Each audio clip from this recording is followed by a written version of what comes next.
Good morning, everybody.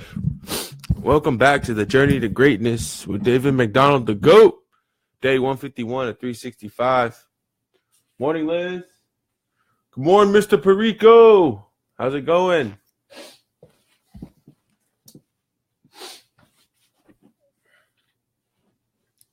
All right, so let's ease on into our meditation routine. Oh, no, I need to get another pen. Okay, guys. I'll see you guys on the other side. Okay, I think that should be fine. Man, it's hot. Why is it so hot? Hot, like the heat's on like 78. Jeez.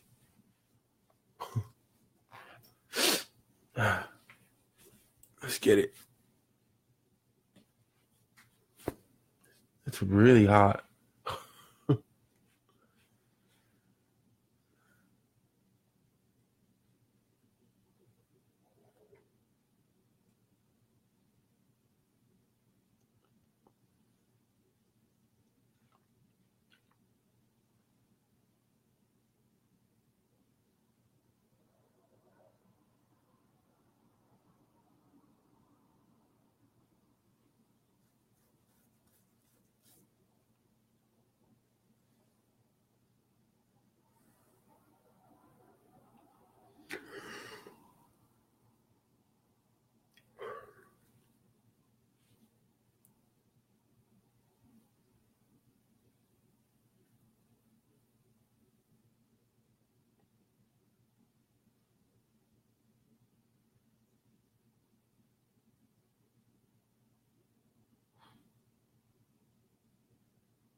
All righty, welcome back, everybody. Mr. Hopkins, good morning. Good morning. Mr. Wright, Marcus Wright. What's going on, brother? Good morning. Good morning. All right. So now we're gonna make this transition into our reading routine. So if you're just reading for the first, if you're joining us for the first time, then we're reading Think and Grow Rich by Napoleon Hill, and it's been amazing so far. With that, feel free to go grab your book, guys, and join along with me, and I'll see you guys on the other side.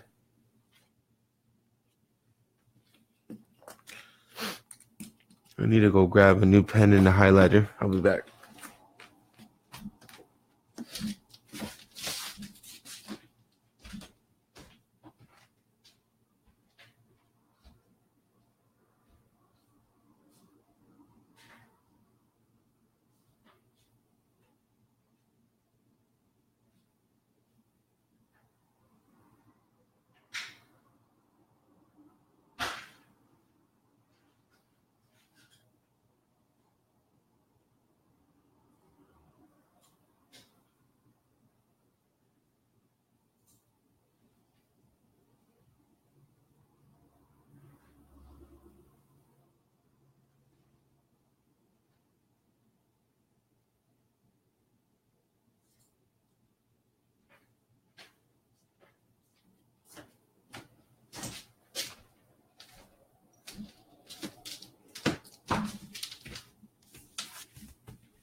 Mm.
Alrighty.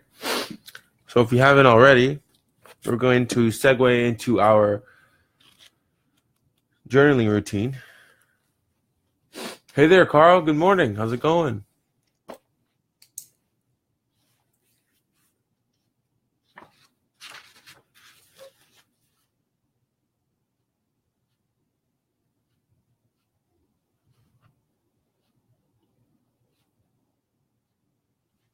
If you're joining us for the first time, I usually like to start off by writing about what I'm grateful for. And in the morning, that is waking up and having exceptional health, to name a few. I think it's important for us to make mention and show respect to our yesterday and, figure out the things that we're grateful for within that space and write those down. If you have ideas or ambitions, it's a good way to track all of those by writing in your journal. If you have any other questions about it, give me a shout after our journey today. But I will see you guys on the other side.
Oh, welcome back, everybody. Welcome back.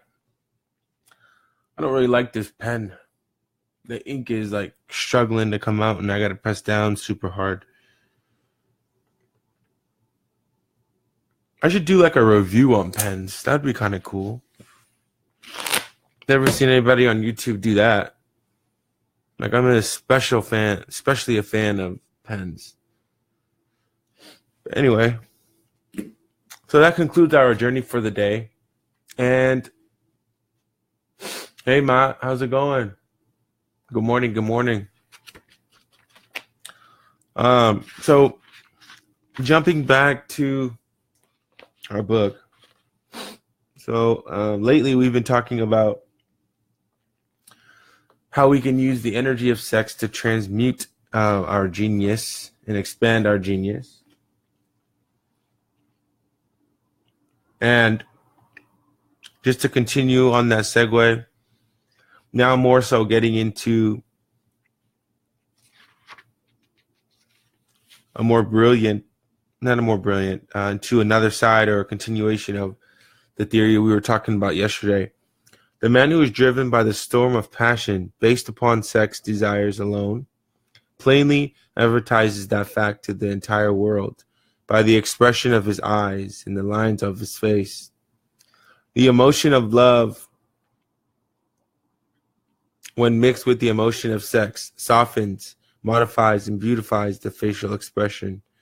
No character analyst is needed to tell you this. You may observe it for yourself.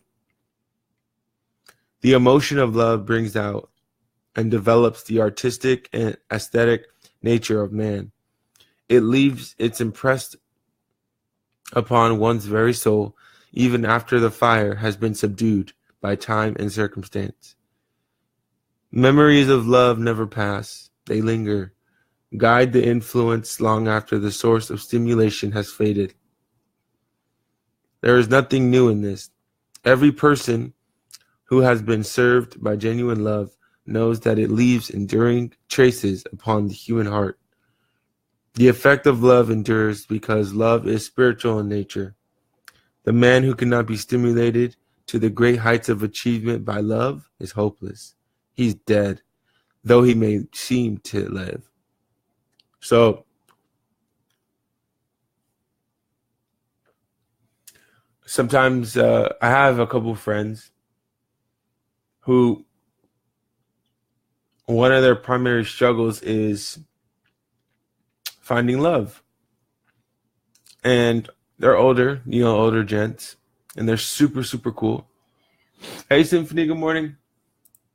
And they're super cool people, but they have trouble finding love. And so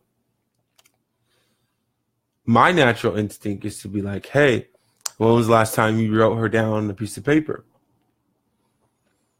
And, sometimes when I hear them talk, they come off as this just explained in the book. And that is, the man who is driven by the storm of passion based upon sex desires alone plainly advertises that fact to the entire world by the expression of his eyes and the lines of his face. But for a man, and I believe this to be so true, for a man to, these bands are like rubbing against my gums, but for a man to be driven primarily from the sex, energy, it exudes a feeling, it exudes an emotion to people that they pick up on, and it's not one that people really want to be around. And so, for some of the people that I know, even, like when I ask them, I say, have you written the person that you wish to manifest down on a piece of paper? That's coming from a place of pure, like, sincerity and love. Like, yes, you want to have a significant other or you want a partner, right? But you're not thinking about the emotional attachment or the emotional connection more so. And you're giving that energy off. And, women don't respond to that type of thing all the time. And, that can make it challenging for you to find that person that you really love because you're operating off of only a physical energy rather than a spiritual and a physical. And so the book is suggesting that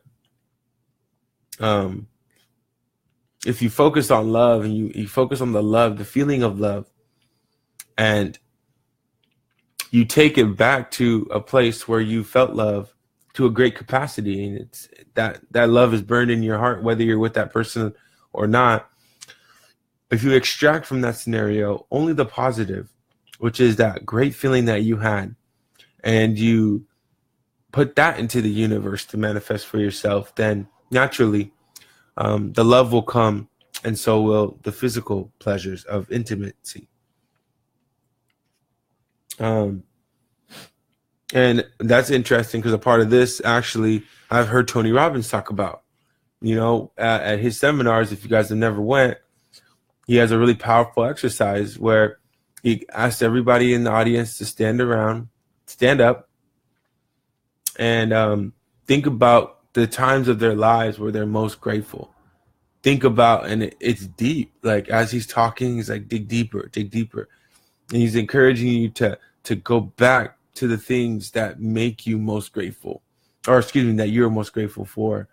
And, it just takes you to a place where you want to cry, because when you stop and you think about how grateful, how great our lives are and our opportunities are, where we are and how we are, and you anchor yourself back to those things or the people in your life that you're most grateful for, whether it be you, your family members, etc., significant other, to be anchored in that and to have all those feelings come to you at one time is very, very overwhelming, and it feels really, really good. And so this is one of Tony Robbins' favorite book, Think and Grow Rich. And so there's a couple of things in here that I noticed he does in real life that he may have borrowed or taken and grew further from here. So it's pretty cool. So to continue, there may be, and there usually is, one love experience which leaves a deeper imprint on the heart than all others.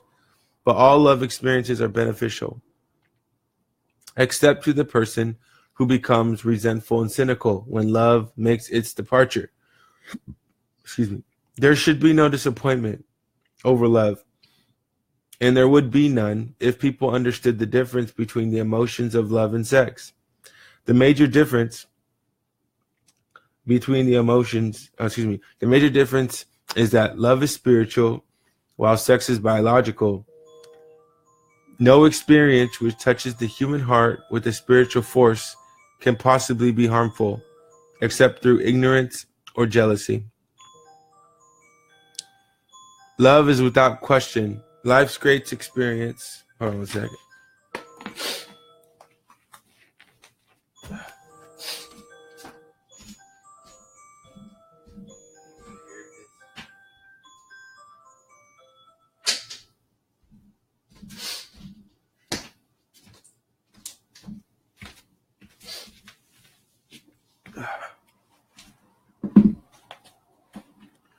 All right. Where were we? So the major difference is that love is spiritual while sex is biological. No experience which touches the human heart with a spiritual force can possibly be harmful, except through ignorance or jealousy. Love is without question life's greatest experience. I agree. It brings one into communion with infinite intelligence. When mixed with the emotions of romance and sex, it may lead one far up the ladder of effective creative effort. The emotions of love, sex, and romance are sides of the internal triangle of achievement, building, genius. Nature creates genii through no other force. So that was pretty self-explanatory, right?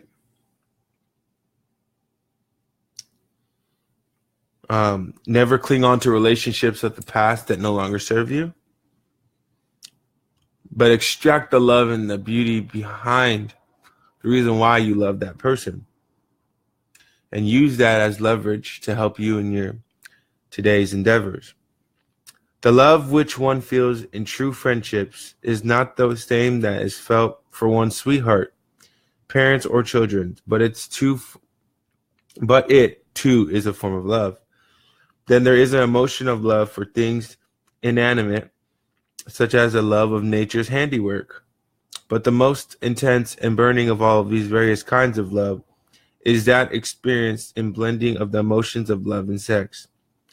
Marriages, not blessed with eternal affinity love, properly balanced in proportion with sex, cannot be happy ones, and seldom endure. And seldom endure. Love alone will not bring happiness in marriage, nor will sex alone. When these two beautiful emotions are blended, marriage may bring about a state of mind closest to the spiritual that one may ever know on this earthly place. When the emotion of romance is added to those of love and sex, the obstructions between the finite mind of man and infinite intelligence are removed. Then a genius has been born. So we were just talking about this yesterday, actually, and to operate only from a physical space can be detrimental, because after your physical self has been satisfied, as humans, we sometimes tend to move on. And in a lot of marriages, there's a lot of hype, there's a lot of excitement, there's a number of things that the book is suggesting. And when you get married, right, and if it's based off of just a physical chemistry, then you may put yourself in a position of, to expire, because if there is no spiritual balance, or again, like we were talking about yesterday, if there's no feeling of affection, it doesn't have to be all physical. And different people have different sex drives, right? We talked about that yesterday. So understanding that balance and having that communicative relationship with your significant other is very important. And in the book here, it talks about a man can break a woman or something like that. And then Napoleon goes to say something to the degree of like a man or a woman who doesn't understand the balance between the two. And so I think it's just really important to be in tune with this stuff. It is an interpretation which would, when properly understood, bring harmony out of the chaos which exists in too many marriages. The disharmonies often expressed in the form of nagging may usually be traced to lack of knowledge on the subject of sex. Where love, romance, and proper understanding of the emotion and function of sex abide, there is no disharmony between married people. Fortunate is the husband whose wife understands the true relationship between the emotions of love, sex, and romance. When motivated by the holy triumvirate, no form of labor is burdensome, because even the most lowly form of effort takes on the nature of a labor of love. It is very old saying that a man's wife may either make him or break him. Well, here we go. This is the one. But the reason is not always understood. The making and breaking is the result of wife's understanding of the lack of understanding of emotions of love, sex, and romance. So having that discussion, with yourself, obviously, first and foremost, and figuring out who you are as a person. Where do you stand on that scale of romance, sex, and love? And figuring out how you can most effectively be in your relationship and positively influence and affect it to years and years of happiness, if that's what you choose to do in marriage, right? So I think that's good for today. Actually, I think again, I like this topic a lot because it's not spoken about a lot.